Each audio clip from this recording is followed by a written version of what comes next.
另外，三党的副手嘛，拢在拜票走行程。国民党赵少康是向郭台铭发声，要伊紧出面，赶紧转去拿赢。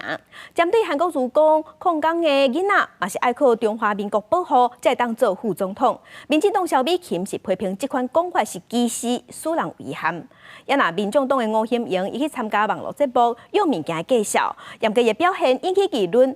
吴欣盈是认为讲，物价大起的时代，重点是咱台湾的经济爱改变。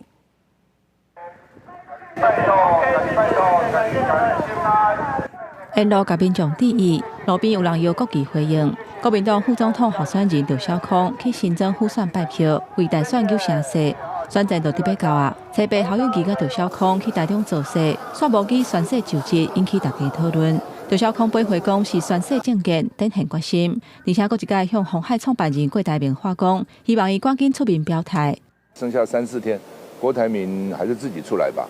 哦，你到底要做英雄、做枭雄、做狗熊？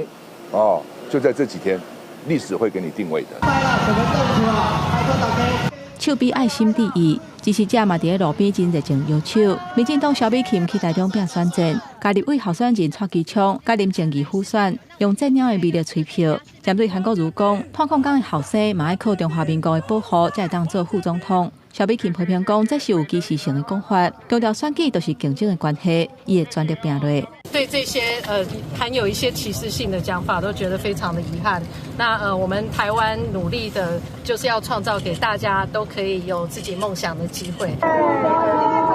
甲支持者热情小酒问，民众党吴欣盈去桃园陪共党的立委候选人罗香玲扫街拜票，不过车牌参加网络节目的时阵，唔但讲歌甲跳舞，又不给的时阵，又国际牌仔的介绍真准，又台北市特帮处组都差较济，嘛引起讨论。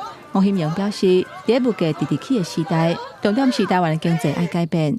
几年来，蓝绿执政的时候，物价一直狂涨。那我是觉得说，重点是台湾的经济一定要翻转，企业必须要减税，人民的薪资必须要提高。吴欣盈强调讲，伊有伫网络顶开节目，讨论绿色金融、主权基金、甲中美地缘政治等等，欢迎大家会当来了解看卖。记者综合报道。